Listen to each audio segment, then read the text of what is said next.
Ghazipur landfill site पर नहीं लगी फिर से आग, कूड़े के निस्तारण का चल रहा है काम। मेयर ने कहा कि कूड़ा डालने के लिए मिले कोई और जगह।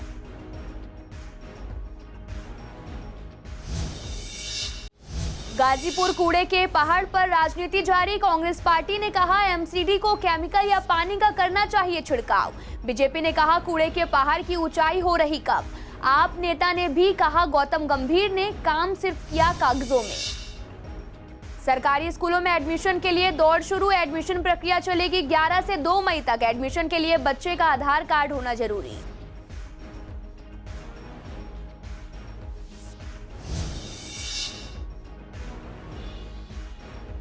शाहदरा के स्पेशल स्टाफ ने गौ तस्करों को धर दबोचा, होंडा सिटी कार में गोवंश के मिले अवशेष। पुलिस ने गौ तस्करों के खिलाफ किया मामला दर्ज।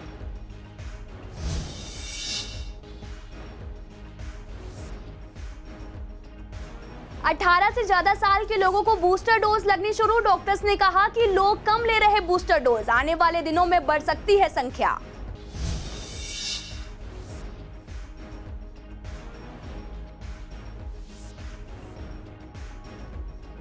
नमस्कार, मैं आपके साथ अंकिता पाल। आप सभी का पूर्वी दिल्ली खास में एक बार फिर से स्वागत है। रुक करते हैं खबरों की तरफ।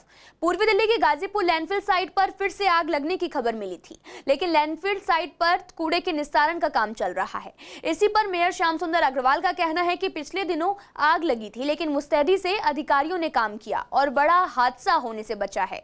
आपको बता दें कि ऐसे में कूड़े का पहाड़ कम हो सके, उसके लिए कोई और जगह मिले, इस पर जोर दिया जा रहा है। मेयर ने यह भी बताया कि हमने डीडीए को पत्र लिखा है और मांग की है कि कूड़ा डालने के लिए कहीं और जगह दी जाए और गाजीपुर का पहाड़ और भी बड़ा ना हो सके। साथ ही उन्होंने कहा कि इस काम में कितना समय लगेगा इस पर कुछ कहा नहीं जा सकता, लेकिन हमारा प्रयास लगातार जारी है।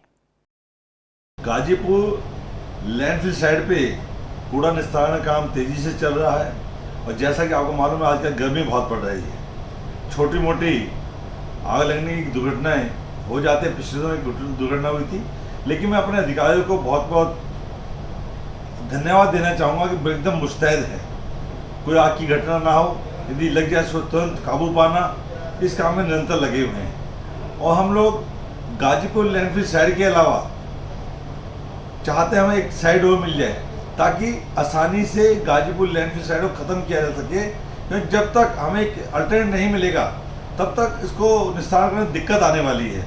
हमें अलग से साइड मिलेगी, कूड़ा वहाँ जाना चालू होगा और जो पुराना कूड़ा है इसको हम 2 से लेकर 2.5 साल में इस कूड़े को निस्तारण कर लेंगे, ये जगह खाली करा पाएंगे। हमारा उद्देश्य भी है, इसलिए हमने डीडीए को लिखा है कि हमें कोई जगह ऐसे दी जाए ताकि हम इस कूड़े का निस्तारण शीघ्र कर पाएँ। गाजीपुर लैंडफिल साइट पर पिछले दिनों कई बार आग लगने की घटनाएं सामने आई थी, जिसको लेकर राजनीतिक पार्टियां एक दूसरे पर आरोप प्रत्यारोप लगा रही हैं। कूड़े के पहाड़ पर लगातार राजनीति जारी है। कूड़े के पहाड़ को लेकर कांग्रेस नेता नरेंद्र नाथ का कहना है कि एमसीडी को कुछ करना चाहिए, कोई केमिकल या फिर समय समय पर पानी का छिड़काव करना चाहिए ताकि आग न लगे। वहीं बीजेपी नेता महेंद्र आहूजा का कहना है कि कूड़े के पहाड़ की ऊंचाई कम होनी शुरू हो गई है। गौतम गंभीर और केंद्र सरकार के फंड से काम चल रहा है, लेकिन गर्मियों में ये आग की घटना ज्यादा होती है। और साथ ही आप नेता अतुल गुप्ता का कहना है कि गौतम गंभीर ने कूड़े के पहाड़ को कम करने की कोशिश की है, वो भी कागजों में, असलियत में ऐसा कुछ भी नहीं है। साथ ही उन्होंने कहा कि एमसीडी की जिम्मेदारी कूड़ा उठाने की थी, अब वो केंद्र सरकार के पास है। इससे ये पता चलता है कि ईडीएमसी फेल हुई है। गैस को न्यूट्रलाइज करने के लिए नगर निगम को कुछ ना कुछ करना पड़ेगा, पानी का छिड़काव कराएं या कोई और केमिकल डालें या कोई और गैस तो उसकी काट कर सके, तभी आग बुझेगी। वैसे आग बुझने वाली नहीं है, अभी पीछे लगी थी, बुझ गई, फिर आग लग गई है। तो ये बार बार जो वारदात हो रही है आग लगने की, और लैंडफिल साइट अगर ये पूरी भर चुकी है तो निगम को तो दूसरी साइड देखनी चाहिए कूड़ा डालने के लिए। इसके ऊपर कूड़ा डालते चले जाएंगे तो ये बराबर आग कभी बुझ नहीं पाएगी इसमें, और बराबर कभी ना कभी फिर कभी इसमें आग लगती रहेगी। तो मेरा ये कहना है निगम को बहुत सावधानी से काम करने की जरूरत है। गौतम गंभीर जी ने इस लैंडफिल साइट की ऊंचाई कम करने के लिए काफी मेहनत की थी, लेकिन वो सिर्फ कागज पे थी, रियलिटी में कुछ भी नहीं हुआ था। तो अब समस्या ये है कि दिल्ली में कूड़े के ढेर लगते हैं और उस कूड़े को ढेर को कम करने का काम एमसीडी का अब केंद्र सरकार ने ले लिया है। इसको ठीक करने की जिम्मेदारी अब केंद्र सरकार की है। कहा यह जा रहा है कि अब एक चौथी लैंडफिल साइट बनाई जाएगी जो कि गाजीपुर पेपर मिल की जगह पे होगी। उससे वहां के लोगों का जीना अभी भी दुर्भर हो रखा है। उसे बनने के बाद वहां के लोगों का जीना और भी मुश्किल हो जाएगा। सामान्यतः ऐसे पहाड़ों में पाइपलाइन डालकर ऐसी जो जहरीली गैसें, आग लगने वाली गैसें हैं, उनका निस्तारण विधिवत तरीके से किया जाता है। लेकिन जिस समय इसकी छटाई का, इसकी ऊंचाई कम करने का काम चल रहा हो तो ये गैस लीक होकर आग पकड़ती है। गर्मियों में ये खतरा थोड़ा ज्यादा होता है। लेकिन इसमें सुखद बात यह है कि अब ये कुछ ही समय की बात है, क्योंकि पहाड़ की ऊंचाई कम होनी शुरू हुई है। गौतम गंभीर जी और केंद्र सरकार के फंड्स की व्यवस्था से ये काम बड़ी तेजी से चल रहा है। दिल्ली के सरकारी स्कूलों में नए एकेडमिक सेशन 2022-23 में सभी क्लासेस के लिए 11 अप्रैल से दौड़ शुरू हो गई है। हालांकि प्राइवेट स्कूलों में एडमिशन प्रक्रिया खत्म हो चुकी है और बच्चों ने नए सेशन के साथ स्कूल जाना भी शुरू कर दिया है। अब 11 अप्रैल से सरकारी स्कूलों में नर्सरी, केजी और पहली क्लासेस की एडमिशन प्रक्रिया शुरू हो चुकी है, जो कि 2 मई तक चलेगी। नर्सरी एडमिशन के लिए फॉर्म्स ऑफलाइन मिल रहे हैं और अगर पेरेंट्स बड़े क्लासेस में एडमिशन कराना चाहते हैं तो उसके लिए फॉर्म ऑनलाइन मिल रहे हैं। फॉर्म्स भरने के बाद नर्सरी में एडमिशन लकी ड्रॉ के जरिए दाखिला मिलेगा और एडमिशन के लिए बच्चे का दिल्ली का आधार कार्ड होना बेहद ही जरूरी है। एडमिशन हो रहा है, बच्चे का फोटो लगेगा और बच्चे की आधार कार्ड की फोटोकॉपी और बिजली का बिल लगेगा, इसके पापा के आधार कार्ड की फोटोकॉपी, पहचान पत्र की। रेजिडेंस प्रूफ भी मांगा जा रहा है कि दिल्ली का ही बच्चा हो। हाँ, दिल्ली का ही होना चाहिए, ये बोला था उन्होंने। मतलब आईडी दिल्ली की है, हाँ जी दिल्ली की। 5 साल से 5 का पूरा हो जाना चाहिए बच्चा। मेरा बच्चा पूरा 5 साल का है। प्रोसेस है भाई, बता रहे हैं कि 10 साल मतलब होना चाहिए बच्चे का उम्र 6 क्लास के लिए। और इसमें जो भी है अभी कह रहे हैं कि ऑनलाइन करना पड़ेगा आपको। हाँ, ऑनलाइन अभी आपको जो करना पड़ेगा और उसके बाद जो है आपको मैसेज आएगा। जैसे मैसेज आएगा वैसे ही आपको फॉर्म फिर दिया जाएगा। परेशानी तो अब ये है कि आज हम लोग जो है ऑनलाइन करेंगे, अब मैसेज आता है कि नहीं आता है, बाद में क्या बताते हैं उसके आधार पे अब देखेंगे। अभी तो परेशानी पहला दिन है आज। आधार कार्ड और जो भी मांगेंगे वो देंगे। वो अभी बताया नहीं है, जो देंगे मांगेंगे दे देंगे। 2 तारीख तक है लास्ट रजिस्ट्रेशन का, 6 से लेके और 9 तक का ऑनलाइन रजिस्ट्रेशन चलेगा। और केजी और फर्स्ट का 4 से लेके 5 साल तक का बच्चे का है वो ऑफलाइन है। फॉर्म दिया जा रहा है। डॉक्यूमेंट्स बच्चे का आधार कार्ड है, राशन कार्ड हो और बच्चे का जन्म प्रमाण पत्र हो, पिता का आधार कार्ड दिल्ली का ही होना चाहिए एड्रेस। पूर्वी दिल्ली के शाहदरा के स्पेशल स्टाफ ने 11 अप्रैल को सुबह 5 बजे गौ तस्करों को गिरफ्तार किया है। बदमाश एक होंडा सिटी कार से गोवंश के अवशेष भरकर ले जा रहे थे। गिरफ्तारी के समय एक बदमाश ने एक एसआई पर पिस्टल से हमला किया, लेकिन एसआई बच निकला और बदमाशों को धर दबोचा। आपको बता दें कि सूत्रों के हवाले से पता चला है कि स्पेशल स्टाफ की टीम को सूचना मिली थी कि गांधीनगर पुष्टा रोड पर गौ तस्कर आने वाले हैं। करीब 6 बजे एक होंडा सिटी कार आते हुए दिखाई दी। टीम ने इशारा करके चालक को कार रोकने के लिए कहा, लेकिन वे कार लेकर भागने लगे। टीम ने भी कार का पीछा किया और रानी गार्डन के पास पुलिस ने अपनी कार से तस्करों की कार को टक्कर मारकर रोक दिया। कार रुकते ही तस्कर अपनी कार से उतरकर भागने लगे। वे फरार हो पाते उससे पहले ही पुलिस ने उन्हें दबोच लिया। गिरफ्तार आरोपियों पर दिल्ली में गौ तस्करी के कई केस दर्ज हैं। देश भर में 18 साल से ज्यादा के लोगों को बूस्टर डोज लगनी शुरू हो चुकी है। ये बूस्टर डोज प्राइवेट हॉस्पिटल में ही लगाई जा रही है। ऐसे में अस्पतालों में बूस्टर डोज लगवाने के लिए कम ही लोग पहुंच रहे हैं। जब हमने पूर्वी दिल्ली के एक्सपर्ट से बात की तो उनका कहना है कि हॉस्पिटल में बूस्टर डोज लगानी शुरू कर दी गई है। हालांकि शुरू में रुझान थोड़ा कम हो रहा है, लेकिन वैक्सीन लगने के लिए 18 साल से ज्यादा लोगों की भीड़ अभी थोड़ी कम है।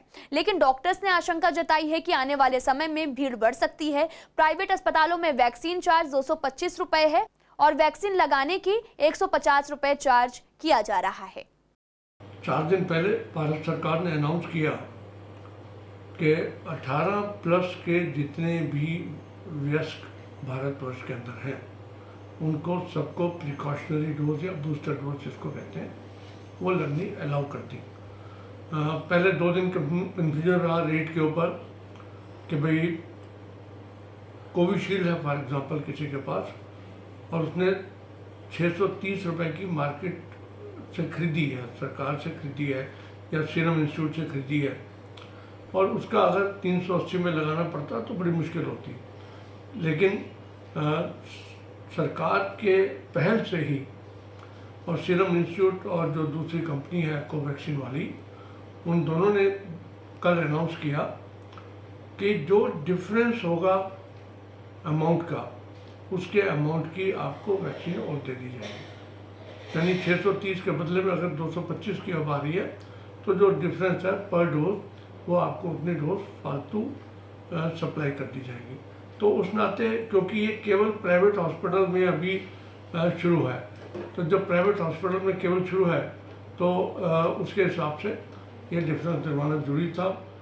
अच्छी संख्या में आज सुबह से लोग आ रहे हैं सभी अस्पतालों के अंदर, और एक बहुत पॉजिटिव ट्रेंड है कि लोगों को जैसे पता लगा कि ये चालू है, ये करनी है, तो लोगों ने स्वेच्छा से अस्पतालों के अंदर आकर वैक्सीन लगवानी शुरू कर दी। अनारकली वार्ड जगतपुरी इलाके में जगतपुरी नाला रोड के एक हिस्से की सड़क का नामकरण बाल मुकुंद गोस्वामी मार्ग के रूप में किया गया है। इसका उद्घाटन पूर्व मुख्य लोक अभियोजन दिल्ली हाईकोर्ट के डी भारद्वाज ने किया है। इस मौके पर विधायक एस के बग्गा और स्थानीय पार्षद रेखा दीक्षित भी मौजूद थी। रेखा दीक्षित ने बताया कि बाल मुकुंद गोस्वामी इस इलाके के समाजसेवी और धार्मिक प्रवृत्ति के व्यक्ति थे।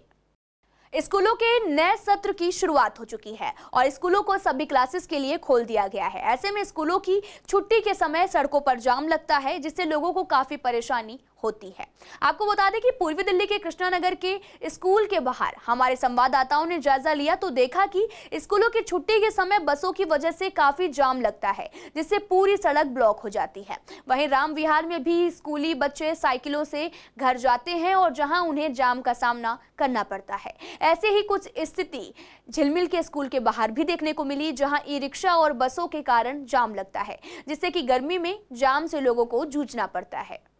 ज़्यादा जाम नहीं लगता मैम, तो जो ट्रैफिक तो है ही, देखो ऑलरेडी तो इतना जाम तो है नहीं। इतना तो नॉर्मली हर जगह कहीं भी देख लो, आप चौराहे पर जाओगे या स्कूल के आसपास जाओगे, हर जगह चौराहा थोड़ा बहुत जाम नहीं लग गई। बहुत ज़्यादा भीड़ होती है यहाँ पे, ट्रैफिक वगैरह, क्योंकि बच्चे निकलते हैं ना, तो बहुत सारा रिक्शे वाले वगैरह का बहुत वो होता है क्राउड, तो फिर बच्चे भी परेशान होते हैं क्योंकि काफ़ी क्राउड होता है, तो फिर निकलने में परेशानियाँ होती हैं। रिक्शे वाले खड़े रहते हैं, फिर गाड़ियाँ इधर से जाती हैं। नहीं, यहाँ पर नहीं होता कोई मैनेज करने के लिए, होना चाहिए। बहुत परेशानी होती है, धूप में भी बहुत ज़्यादा लगता है, धक्का वक्का मारते हैं बहुत ज़्यादा बच्चे, और बाइक भी इधर बहुत तेज़ चलती हैं। जाम कितनी मिनट का लग जाता होगा? आधे घंटे से भी ऊपर का ज़्यादा ही लग जाता है। और एक हमारी दीदी यहाँ पर वो मंगल पांडे में पढ़ती है कि यहाँ, और दोनों की एक ही साथ छुट्टी होती है, पापा को भी बहुत प्रॉब्लम होती है। स्कूल की छुट्टी 12:30 बजे होती है, जब यहाँ से आधा घंटा तो कैवेंटर तक ही लग जाता है। गर्मी बहुत ज़्यादा है और जाम हो जाता है बहुत ज़्यादा, और कोई साइड भी नहीं करता, सब पहले अपनी निकालते हैं। मतलब जब यहाँ से कैवेंटर तक जाते हैं, फिर उससे आगे छाँव होती है, तो एकदम सर दर्द होने लगता है। दिल्ली में कोरोना की रफ्तार धीरे धीरे फिर से बढ़ती जा रही है। कोरोना के मामलों में हर दिन इजाफा देखा जा रहा है। पॉजिटिविटी रेट 1% से ऊपर पहुंच गई है। कोरोना की बढ़ती रफ्तार को देखते हुए हमारे संवाददाता ने पूर्वी दिल्ली के डॉक्टरों से बात की तो उनका कहना था कि कोरोना अभी पूरी तरीके से खत्म नहीं हुआ है, लेकिन जिस तरीके से अब दिल्ली में पाबंदियों पर छूट मिलती जा रही है, उसे देखते हुए थोड़ा बहुत संक्रमण दर जरूर बढ़ा है। साथ ही आने वाले चुनौतियों के लिए हम तैयार हैं। देश में वैक्सीनेशन पर भी जोर दिया जा रहा है, जिससे हम कुछ हद तक कोरोना पर काबू पा सकते हैं। तैयारी तो ऑलरेडी चली हुई है। आप वैक्सीनेशन अगर देखेंगे तो 12 साल से ऊपर के बच्चों का वैक्सीनेशन बहुत जोश शोर से चल रहा है। बाकी सबकी बूस्टर्स डोज भी जहां तक संभव थी वो लग चुकी हैं, और उसके अलावा जो अस्पतालों की तैयारियां हैं, जो इंफ्रास्ट्रक्चर डेवलप हुआ था, तो मुझे लगता है कि अगर कहीं ना कहीं पर कोई मुसीबत आती है या कोई ऐसी वेव आती है जो खतरनाक होगी, तो उसका हम सामना अच्छे से कर आया है तो ये फैलाव भी कर सकता है। इसीलिए बचाव सबसे ज़्यादा ज़रूरी है। बचाव क्या है? वैक्सीन है। बचाव क्या है? मास्क है। बचाव क्या है? 2 गज दूरी है। बचाव क्या है? हैंड हाइजीन है। बचाव क्या है? रेस्पिरेटरी हाइजीन है। हम अभी भी मास्क को से दूरी ना बनाएं। हम अभी भी 2 गज की दूरी मेंटेन करें, हाथ अच्छी तरह साबुन से धोएं। पूर्वी दिल्ली के east Azad Nagar metro station के नीचे की सड़क की हालत बदहाल बनी हुई है। ये सड़क काफी लंबे समय से टूटी हुई है। सड़क पर बड़े बड़े गड्ढे बने हुए हैं। हालांकि सड़क को कुछ समय पहले ही बनाया गया था, लेकिन उससे कुछ समय बाद ही सड़क पर फिर से जगह जगह गड्ढे होने लगे हैं। लोगों का कहना है कि सड़कों को बनाने के लिए अच्छा मटेरियल इस्तेमाल नहीं किया जाता है, जिसकी वजह से उसमें से रोड़ियां भी निकलकर बाहर पड़ी हुई हैं और ई रिक्शा पलट जाते हैं। साथ ही बाइक स्कूटी पर सवार लोग चोटिल भी हो जाते हैं। प्रशासन की कमी की वजह से सड़कें टूटती हैं, जिसका खामियाजा जनता को भुगतना पड़ता है। बहुत परेशानी है, आम जनजीवन बहुत अस्त व्यस्त से रहता है। आए दिन ट्रैफिक होता रहता है, लोग परेशान रहते हैं, दुर्घटनाएं हो सकती हैं और इसका मतलब है कि अच्छे मटेरियल का इस्तेमाल नहीं किया गया है, इसीलिए सड़कें बार बार टूट रही हैं। गवर्नमेंट को इस पे ध्यान देना चाहिए और अपने जो ठेकेदार हैं उन पे ध्यान रखने नकेल कसनी चाहिए ताकि अच्छे मटेरियल का इस्तेमाल करके अच्छी सड़कें बनाएं। सड़क दिक्कतें हो रही है लोगों को, सड़क के ऊपर जो है चलना मुश्किल हो जाता है। साइडों से देखो आप, सारा हाल ख़राब हुआ पड़ा है। आम जनता को काफ़ी दो चार होना पड़ रहा है, इस सिलसिले में परेशानी आ रही है। लोग कई बार तो हमने एक्सीडेंट होते देखा। हाँ जी, हाँ जी, हाँ जी, गाड़ी स्किड हो जाती है ना जी, गाड़ी स्किड हो जाती है, लोग लेके आते हैं। बहुत ज़्यादा परेशानियाँ होती हैं मैडम।